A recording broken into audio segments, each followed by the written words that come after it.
எனக்கு உடம்பு சரியில்லாத இருக்கும்போதே என்ன நல்ல கேர் எடுத்து பார்த்துக்கினாரு. தொழுகைக்கு போயிட்டு விடிய காலில் போயிட்டு தொழுகை பண்ணாராம். மனசு ரொம்ப உருக்கமாயிடுச்சு. அவருடைய தொழுகைக்கு போயிட்டு நம்ம நல்லா ஆகணும்னு சொல்லிட்டு வேண்டின்னு வந்தாருன்ற போது எனக்கு எனக்கு பிள்ளை இல்லாத குறைய மரும்பில் தீர்த்து வச்சிருக்கேன். நீங்க எத்தனையோ வாட்டி இந்த இந்த விஷயத்தினால பொண்ணை போட்டு அடிச்சிருக்கீங்க. ஆனா அடிச்சுட்டு உட்காந்து நீங்க ஃபீல் பண்ணியிருக்கீங்களா? ரொம்ப பண்ணுவார் அவர் நிறைய. அதை வந்து அவங்களுக்கு நல்லா போட்டு அடிச்சிருவாரு. ஃபுல்லா ரெட் ரெட்டா இருக்கும், உடம்பு ஃபுல்லா இருக்கும், முகத்து ஃபுல்லா இருக்கும். அடுத்த நாள் வந்துட்டு சாரிம்மா அப்படின்னு அவர் அழுவாரு. எனக்கு அழுக வந்துடும் அவர் அழுதாருனா. பரவாயில்லப்பா விடுப்பா அப்படின்றவன். ஏன்னா நம்மளும் அது தப்பு தானே. அவங்க பாயிண்ட் ஆஃப் வியூ ஏத்துக்க முடியாது. ஒரு பேரண்டா இருந்து நம்ம பசங்க அப்படி பண்றத பார்க்கும்போது நம்மளுக்கு கண்டிப்பா கோவம் வரும். அந்த கோவத்தை தான் அவங்க வெளிக்காட்டியிருக்காங்க. அதனால நம்ம அவங்கள தப்பா எடுத்துக்கூட. அவங்க எப்படி இருந்தாலும் நம்ம நல்லா இருக்கணும்னு தானே நினைக்க போறாங்க. அவ்வளவுதான். இவங்க அடியெல்லாம் வாங்கிட்டு வந்திருக்காங்க, பாத்திருக்கீங்களா? என்னால எனக்காக இவ்வளவு அடியா அப்படிங்கறதுலாம் பார்த்ததே இல்லையா? அடி வாங்கிட்டு வந்து காட்டினது இல்லையா? பாருங்க தழும்பு தழும்பா இருக்கு அப்படின்னு போன்ல பாத்துருக்கேன். அப்போ ரொம்ப கஷ்டமா இருக்குமா இல்ல ஐயோ என்னாலதானோ அப்படின்னு பயமா இருக்குமா? என்னாலதான். சரி விட நான் யூபிஎஸ்ல போதாலும் பாத்துக்கிறேன். நீங்க சரியான ஆளாதான் இருக்கீங்க. உங்க வீட்டுல அடியெல்லாம் வாங்கிருக்கீங்களா? உங்க வீட்டுல மாட்டின போது? எங்க வீட்டுல ஃபர்ஸ்ட் +2 படிக்கும்போது ஒரு வாட்டி எங்க அம்மாக்கு தெரிஞ்சு இந்த இது கடாய் ஒண்ணு இருக்கு, தூக்கி முதல்ல ஒன்று அடிச்சாங்க. ஐயோ, அதான் ஃபர்ஸ்ட் வாங்கின அடி. அதுக்கப்புறம் அடி வாங்கினது. அதாவது லவ்ல மாட்டினதுனால அடிச்சாங்க, மத்தபடி மார்க் அதுக்காக இல்ல. நீங்க ஒரே பையனுங்களா? இல்ல 3 பையன் எங்க வீட்டுல. அண்ணன் ஒண்ணு, நான் நடுவேன், தம்பி வரேன். Okay okay. அப்போ உங்களை எதுவும் ஃபோர்ஸ் எல்லாம் பண்ணலையா? அண்ணன் இருக்காங்க, நீ பாட்டுக்கு. அண்ணனுக்கு அப்புறம் தான் கல்யாணம் பண்ணீங்களா இல்ல அண்ணனுக்கு முன்னாடி? இவருக்கு அப்புறம் தான் அண்ணனுக்கு ஆச்சு. உங்க வீட்டுல எதுவும் சொல்லீங்களா? இதை சொல்ல ரொம்ப வருஷம் லவ் பண்ணிட்டு இருக்கான். சரி அவங்களே திட்டிகிட்டே இருக்காங்கன்னு சொல்லிட்டு நானே வீட்டில் சொன்னேன். அதான் கல்யாணம் பண்ண போகிறோம் அப்படின்னு சொல்லிட்டு வீட்டிலே சொல்லிட்டேன். நானும் டேட் என்கிட்ட சொன்னேன். நானும் வீட்டில் டேட் சொன்னேன், இது மாதிரி பண்ண போகிறேன்னு சொல்லிட்டு. சரி நீ போய் பண்ணிக்கப்பா, என்னால் வர முடியாது அப்படின்ட்டாங்க. ஓகே, எங்கே கல்யாணம் பண்ணீங்க? எங்கள் ஊர்லேயும் ஆதிபராசக்தி கோயில். நீங்கள் கோயிலில் பண்ணாலும் ஓகே சொல்லிட்டீங்களா? கிடைச்சா போதும். நிக்கா பண்ணணும் அதெல்லாம் எதுவும் கிடையாது. அவங்களுக்கு என்னை எப்படி அவங்க ஃபர்ஸ்ட் டைம் பார்த்தாங்களோ அதே மாதிரி தான் நான் இருக்கணும் அப்படின்ட்டு. இப்போ உங்களுக்கே தெரியும், புர்காலாம் போட்டு தான் இருப்பாங்க முஸ்லீம் கேர்ள்ஸ்லாம். அந்த மாதிரி என்னை பார்க்கணுன்னு அவங்க வந்து விருப்பப்படலை. உன்னை நான் ஃபர்ஸ்ட் டைம் பார்த்தனோ அதே மாதிரி தான் நீ இருக்கணும், எப்பயுமே அதே மாதிரி தான் இருக்கணும் அப்படின்னு சொன்னாங்க. நீங்கள் ஏதோ ஒரு பாயிண்ட்டுக்காக இல்லை நம்ம கட்டினா இவங்கள தான் கட்டணும்னு ஒரு ஸ்ட்ராங்கான ஒப்பீனியன் வச்சுருந்தீங்கல்ல, அது எதனால? எனக்கு தெரியாது. இதனாலும் சொல்ல தெரியல, வேணும்னு தான் நினச்சிங்க. சப்போஸ் இவங்களை கல்யாணம் பண்ணிக்கலன்னா வேற பொண்ணை கல்யாணம் பண்ணியிருப்பீங்க தானே? பண்ணியிருக்க மாட்டேனே, எங்கள் வீட்டிலே சொல்லிட்டேனே. அப்புறமா தான் அவங்களே நான் ரொம்ப பிடிவாக இருந்தாலும் சரி நீ பண்ணிக்க சொல்லிட்டேன். அதான் அப்படி நீங்கள் அவ்வளோ பிடிவாதமாக இருக்க காரணம் என்ன? என்ன லைக் பண்ண வச்சது அப்படிதான் கேட்குறேன். காரணம் என்னவா தெரியல, வரும்போது பவியமாக வருவாங்க. சரி நம்மளும் பத்திரம் பார்த்துப்பாங்கன்னு நினச்சேன், பார்த்தா நானும் பார்த்தேன். ரொம்ப அடக்க ஒடுக்கமான பொண்ணு நினைச்சு ஏமாந்துட்டாங்க போல. அப்பா இத்தனை அடி அடிக்கிறாரே, சரி வேணா விட்டுறலாம். இத்தனை அடி வாங்கிட்டு நம்ம இதை வந்து எப்படி சொல்றது ப்ரொலாங் பண்ணுமா அப்படிங்கிற மாதிரி யோசிச்சிருக்கீங்களா? எனக்கு தோணல, விட்டுறலான்னு தோணுனதே இல்லை. ஏன்னா எனக்கு இவங்களை 13 இயர்ஸ்ல இருந்து தெரியும். ஏதோ வருது விட்டுங்க வருது. ஆனா எல்லாரும் திட்டுறாங்க கமெண்ட்ஸ்ல, இவன் அவன் சொல்றாங்க அப்படின்னு சொல்லிட்டு. அதனால ட்ரை பண்றேன். ஏன்னா எனக்கு சின்ன வயசுல இருந்தே தெரியும், 13 இயர்ஸ்ல இருந்தே தெரியும். ஒரே கிளாஸ்மேட்ஸ் வேற, அதனால டக்குன்னு வர மாட்டேங்குது அவங்க இவங்க. அவங்க ஒருத்தரை பார்த்து அவங்க எப்படி இருப்பாங்க, இவங்க எனக்கு எல்லாமே பெர்ஃபெக்ட், எனக்கு ஏத்த மாதிரி இவங்க இருக்காங்கன்னு தெரிஞ்சிருச்சு இத்தனை வருஷமா. டியூன் பண்ணிட்டீங்க? டியூன் பண்ணல, அவங்களா டியூன் ஆயிட்டாங்க. தெரிஞ்சிருச்சு. இதுக்கு மேல ஒருத்தரை பார்த்து அவங்க எப்படி செட் ஆவாங்க. அதுவும் இல்லாம இவ்வளோ வருஷம் ஒரு ரிலேஷன்ஷிப்ல 8 இயர்ஸ் கிட்டத்தட்ட, அதுவும் எனக்கு நினைவு தெரிஞ்சதுல இருந்து ஃபர்ஸ்ட் லவ் வேற இது. அதை தாண்டி நம்ம இதுக்கு மேல எதனா போகணுமா மேரேஜ்னு, அதெல்லாம் தேவையில்லை, இவங்க தான் ஃபர்ஸ்ட் அண்ட் லாஸ்ட், இவங்க தான் அப்படின்னு சொல்லிட்டு அதில் ஸ்ட்ராங்காக தான். நான் விடணும்னு நினச்சதே கிடையாது இது வரைக்கும். அதனால தான் அவ்வளோதான் வாங்கிட்டு இருந்தேன். விட்டுறேன்னு ஒரு வார்த்தை சொல்லியிருந்தா அவ்வளோதான், எங்கள் வீட்டில் ஜாலியாகிட்டு இருப்பாங்க எல்லாரும். உங்களுக்குள்ள எவ்வளோ மனசு வருத்தம் இருந்தாலும், பொண்ணு ரொம்ப ஆடம்பரமாக அழகாக கல்யாணம் பண்ணி வைக்கணும்னு எவ்வளோ கனவு இருந்திருக்கோ அதெல்லாம் தாண்டி பண்ணி வச்சிருந்தாலும், இதெல்லாம் பார்த்ததுக்கு அப்புறம் நல்ல பையனை கல்யாணம் பண்ணி வச்சிருக்கோம், இல்லை நல்ல பையனை கல்யாணம் பண்ணியிருக்காங்க அப்படிங்கிற ஒரு மன நிம்மதி இருக்கா இப்போ உங்களுக்கு? அது ஜென்ரலாகவே என்னென்னா காதல்ன்றது மட்டும் இல்லை, இப்போ அரேஞ்சு மேரேஜ்லேயும் கொஞ்சம் நல்லா இருக்காங்க, அதுக்கப்புறம் அவங்களுக்குள்ள பிரச்சனை வருது. பட் இதில் என்னென்ன பசங்க சின்ன வயசுலேயே இந்த மாதிரி இது இருக்க சொல்ல என்ன இருக்க சொல்ல என்னென்னா கரெக்டான செலெக்ஷன் இருக்குமான்றது ஒரு பயம் இருக்காங்க. அது ஒன்று. இன்னொன்று வந்து என்னென்னா கொஞ்சம் வசதியான வீட்டு பையனாக இருந்தால் கொஞ்சம் செலவெல்லாம் தாராளமாக பண்ணுற பையனாக இருந்தோம்னா அந்த குடும்பன்றதுக்குள்ளே வரத்துக்கு கொஞ்சம் வரமாட்டாங்க. ஏன்னா அவங்களுக்கு எல்லாமே டேக் இட் ஈஸியாக போயிடும். ஒரு ஃபேமிலியில் ஒரு எல்லா கஷ்டமும் பட்டு இருக்கிற பையனாக இருந்தால் ஃப்ளெக்சிபிள் ஆகிடும். குடும்ப கஷ்டம் தெரிஞ்சவங்களுக்குள்ளே வந்த காதல்னால் அது சக்ஸஸ் ஆகிடும். அது அரேஞ்சாக இருந்தாலும் சரி, லவ் மேரேஜ் இருந்தாலும் சரி. குடும்ப கஷ்டம் தெரியாமல் வர காதலில் தான் அது பொண்ணாக இருந்தாலும் சரி, பையனாக இருந்தாலும் சரி சிக்கலாகிடுது. இப்போ பேரண்ட்ஸுங்களுக்கு பொதுவாக எல்லாருக்கும் என்ன காதல்னு சொல்ல யாரும் நீ என்ன ஜாதி நான் என்ன ஜாதின்னு பார்த்து பண்ண முடியாது. அது ஒன்று. அதனால தான் சரின்னு பார்த்தோம். சரி நம்ம பார்த்து வச்சுருந்தாலும் அப்படி இருக்காதுன்ற ஒரு எண்ணம் வந்துருச்சு. சரி இது போலவே கடைசி வரைக்கும் இருந்தாங்களாலும் சாட்டிஸ்ஃபைட்லாம் இருப்பாங்களா எனக்கு ஒரு நம்பிக்கை இருக்குது. எந்த பாயிண்ட்லலாம் ரிலேட்டிவ்ஸ் ஏதாவது கேட்கும் போது உங்களுக்கு ரொம்ப கஷ்டமா இருந்தது, இப்போ வந்து வாங்க என்னதானே அப்படி பேசுனீங்க, இப்போ தெரியுமா என் போல எவ்வளோ சந்தோஷமா இருக்கா, அந்த மாதிரி சொல்ல தோணுது? அவங்களே பொறாமப்படுறாங்க.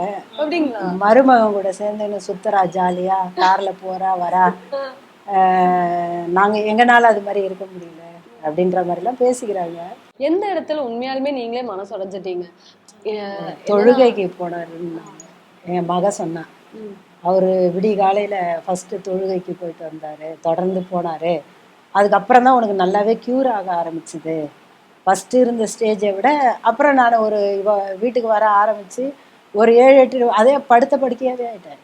7-8 நாள் எல்லாமே நல்லா க்யூர் ஆகி நானே சமைக்கலாம் போயிட்டேன். அப்புறம் ஏம்மா நான் தானேம்மா செஞ்சுனே இருக்கிறேன், நீ ஏம்மா வந்து கூட செய்கிற, உடம்பு நல்லாவாத வரையும் நல்லா தானே இருந்தேன், நல்லா அப்புறம் நீ ஏன் வந்து சமைக்கிற, நான் தான் பார்த்துக்கிறேன் இல்லை அப்படின்னா. அப்போ தான் சொன்னான், இது மாதிரி அவர் போயிட்டு அது மாதிரி பண்ணவே தான் உனக்கு சீக்கிரமாக க்யூர் ஆச்சு. அப்போ எனக்கு கொஞ்சம் மனசு கொஞ்சம். அதுக்கு பின்ன என்ன பேசுனீங்க முத உங்க யாரு மருமகன்கிட்ட? அவர்கிட்ட இது வரையும் தெரியாது. நான் ஷோக்கு வந்து பாருங்க, அப்போதான் அவருக்கே தெரியும். அவருக்குமே அவருக்கே தெரியும். ஆக்சுவலி நான் கூட உடனே சொல்லலைன்னு நினைக்கிறேன். 1 வீக்லலாம் சொல்லலை. இல்லை ஒரு 2 month 2 மந்த் கிட்ட ஆயிடுச்சு. நான் வாலண்டரியாலாம் அதை சொல்லலை, சும்மா நம்ம பேசிப்போம் இல்லைங்களா, அப்போ அந்த மாதிரி பேசும்போது சொன்னேன். அது அவங்க மனசுல இவ்வளோ பண்ணியிருக்கோன்னு எனக்கே தெரியல. அவங்கள வீட்டுக்கு கூப்பிடுற அளவுக்கு மாத்திருக்கோம் அப்படின்னு எனக்கே தெரியாது. இது ஏதாவது எக்ஸ்பெக்ட் பண்ணி பண்ணீங்களா? இப்படி அவங்க வந்து நம்மள முழு மனசா ஏத்துக்குவாங்க, இல்லைன்னா நம்மள்ட்ட பேசுவாங்க? எனக்கே தெரியாது. தெரியாது. அன்னைக்கு ஷோல சொன்ன பாருங்க, அப்பதான். அது வரையும் அவர்கிட்ட கூட எங்க பொண்ணுக்கு கூட தெரியாது, யாருக்கிட்டையுமே நான் சொல்லலையே. அன்னைக்கு ஷோல வந்துட்டு நீயா நானா ஷோல தான் சொன்னேன். எந்த பாயிண்ட்ல நீங்க வந்து இன்னும் கண்ணில் கலங்குறீங்க?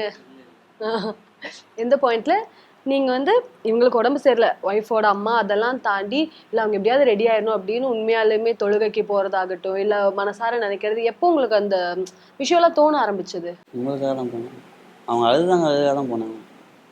இல்லை ஆனால் ரொம்ப அஃபெக்ஷன் 2 பேருமே. நானே சொல்வேன் இவர்கிட்ட, சரி நான் வேண்டிக்கிறேன் நீ அழாது அப்படின்னு சொன்னேன். அவங்க வீட்டுக்கு வந்து அழுதாங்களா? ஆமா, அவங்க அம்மா போயிட்டு வந்து பார்த்தேன், என்கிட்ட தான் அழுதாங்க. அப்புறம் நான் சொன்னேன், சரி நான் வேண்டிக்கிறேன் நீ பயப்படாதங்க.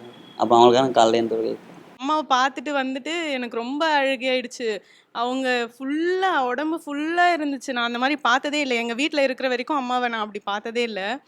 அது பார்த்துட்டு என்னால் தாங்க முடியல. அவங்க முன்னாடி அழுதா அவங்க இன்னும் ஒரு மாதிரி ஃபீல் பண்ணுவாங்க அப்படின்னு சொல்லிட்டு இவங்க வீட்டுக்கு போனேன். அப்போ ஆண்டி எல்லாருமே இருந்தாங்க, இவங்க மம்மி டாடி எல்லாரும் இருந்தாங்க. அவங்க முன்னாடியே நான் அழுதுட்டேன். எங்கள் அம்மாவை என்னால் இப்படி பார்க்கவே முடியல, ரொம்ப மோசமாக இருக்காங்க இப்போ அப்படின்னு சொல்லிட்டு. அப்போ இவங்களுக்கா தோணி இருக்கு போல், இவங்க ஏதோ நார்மலாக போகிறாங்க அப்படின்னு நினச்சா பார்த்தா எனக்காக தான் போயிருக்காங்க போல், நான் அழுதேன் அப்படின்னு சொல்லிட்டு. இவங்க காலேஜ் போயிட்டாங்க, காலேஜ் வந்து சென்னையில் படிக்க வைக்க சேர்த்திட்டாங்க. நீங்கள் இப்போ என்ன பண்ணீங்க? உங்கள் ஊர்லேயே படிச்சுட்டு இருந்தீங்களா? பெரிய கதை. என்ன கதை? இல்லை இவங்க காலேஜ் போனது என்கிட்ட சொன்னாங்க. ஆனால் நான் போகிறேன்னு சொல்லிட்டேன். ஆனால் என்ன டேட்டுன்னு எதுவுமே தெரியாது. போகிறதா தெரியும். நம்ம ஊர் ஃபுல்லாக சுற்றுவோம், எல்லா இடத்துலையும் சுற்றுவோம். அவங்க எங்கெங்கே போவோம்னு தெரியும் எல்லாமே. எல்லா இடத்தையும் அங்கிளை பார்க்குறேன், அவங்க அம்மாவை பார்க்குறேன், அவங்க தங்கச்சியை பார்க்குறேன், எல்லாரையும் பார்க்குறேன். ஆனால் இவங்கள பார்க்கல, எனக்கு தெரியாது. ஆனால் நான் அவங்க வீட்டை போய் பார்த்தேன், லைட்லாம் எரியுது ஓகே. ஆனால் வீட்டில் இருக்காங்க, இதெல்லாம் வீட்டில் பூட்டி தான் இருக்குது. வீட்டில் யாரும் ஆள் இல்லை. நைட்டு ஒரு 9:45 மணி இருக்கும். எனக்கு ஒரு ஃபோன் வந்தது. அவங்க அம்மா நம்ம லாஸ்ட்டாக 7 to 7 முடியும், அதே அவங்க நம்பர் இவங்கள்ட்ட வந்தது. அவங்க தான் ஃபோன் பண்ணி இந்த மாதிரி நான் வந்துட்டேன்னு சொன்னாங்க. எங்கே? ஹாஸ்டல் வந்துட்டேன்னு சொன்னாங்க. அப்புறம் ஃபோன் பண்ணி பேசணும். அதுக்கப்புறம் தான் நீங்கள் அப்போ படிச்சுட்டு இருந்தீங்களா? நான் அப்போ பாலிடெக்னிக் நீங்க உங்க ஊர்லயே படிச்சீங்க? எங்கள் ஊரில் படிச்சேன். என்னைக்காவது போய் பார்க்கறதுக்கு வந்திருக்கீங்களா சென்னை? வந்திருக்காங்க, அதான் நமக்கு தெரியாது. வந்திருக்காங்க கூட சொல்லல, ஆமான்னு கூட சொல்லல. எப்படி பதில் ஃபாஸ்டா வருது பாருங்க. அவ்வளவு பாதிக்கப்பட்டிருக்காங்க. ரீசன் என்ன, எங்க டிரைவர் சொன்னார்ல, எங்க கார் டிரைவர் ஒரு நாள் இவங்க எல்லாருமே வந்திருக்காங்க. வந்துட்டு இவங்க ஏதோ ஒரு ஹோட்டல்ல இவங்க எல்லாம் ஒண்ணா போய் சாப்பிட்டுருக்காங்க. சாப்பிட சொல்ல இவரை பார்த்து அந்த ஹோட்டல்ல வேலை பார்க்குற ஆளு கேட்டிருக்காரு, என்ன தம்பின்ட்டு. அப்போ வந்து என்னன்னா இவரு அதை எங்க டிரைவர் வாட்ச் பண்ணியிருக்காரு. பண்ணிட்டு, ஏப்பா நீ தான்ப்பா சரியா கவனியாத விட்டுக்கிற, அவங்க காலேஜ் படிக்க சொல்ல கூட சென்னையில போயிருக்காங்க, ஹோட்டலுக்கு போயிருக்காங்க. இப்போ அது சவிதால படிச்சுருந்தாங்க, பூந்தமல்லியில் ஹோட்டல். ஆனால் ரொம்பலாம் சுத்த மாட்டோம், பயம். டிராப்பிங்கு பிக்கப், ட்ராப் பண்ண தான், பிக்கப் கூட கிடையாது. ரொம்ப ஸ்ட்ரிக்ட் அவங்க. அதனால நான் சும்மா வீட்டுக்கு வருவேன் இல்லைங்களா, அப்ப கூட வருவாங்க. அதுவும் என் சீட்ல கூட உட்கார மாட்டாங்க, அவங்க ஒரு சீட்ல உட்காந்துட்டு வருவாங்க, நான் ஒரு சீட்ல. சும்மா ஒரு சேஃப்டிக்கு. ஒரு வாட்டி ஒரு இஷ்யூ ஆயிடுச்சு பஸ்ல வரும்போது. அதுக்கப்புறத்துல இருந்து இவங்க கிட்ட நான் அதை சொன்னேன்னா, அதுக்கப்புறத்துல இருந்து இவங்களுக்கு பயமா இருக்கும் நான் தனியா போனேன்னா. நான் வராதுன்னு கூட சொல்லுவேன், இவங்களுக்கு பயமா இருக்கிறதுனால என் கூட வருவாங்க. இப்ப சப்போஸ் இவங்களை கல்யாணம் பண்ணிக்காம இருந்திருந்தா உங்க லைஃப் எப்படி மாறி இருக்கும்னு நினைக்கிறீங்க? இவ்வளவு ஹாப்பியா இருந்திருக்கும்னு நினைக்கிறீங்களா? இல்ல சத்தியமா ஜாலியாக இருந்திருக்க மாட்டேன்னு தெரில. இருந்திருப்பேன், வீட்டில் அம்மா அப்பா சம்பாதிச்சு கொடுத்துன்னு இருந்திருப்பேன். கல்யாணம் கன்ஃபார்ம் பண்ணியிருக்க மாட்டேன், அம்மா அப்பா சம்பாதிச்சு கொடுத்துன்னு இருந்திருப்பேன் வீட்டில். இவங்க வேற ஒருத்தர் கல்யாணம் பண்ணா அதை பார்த்துருப்பீங்களா? அதே ஊர்ல இருப்பாங்க. பார்த்துன்னு தான் அவனை திட்டிருப்பேன். சரி, ஓகே. அம்மா வந்து ஸ்டார்டிங்லேயே ஒன்று சொன்னாங்க, என் பொண்ணு ரொம்ப அழகா பாட்டு பாடுவாங்க அப்படின்னு.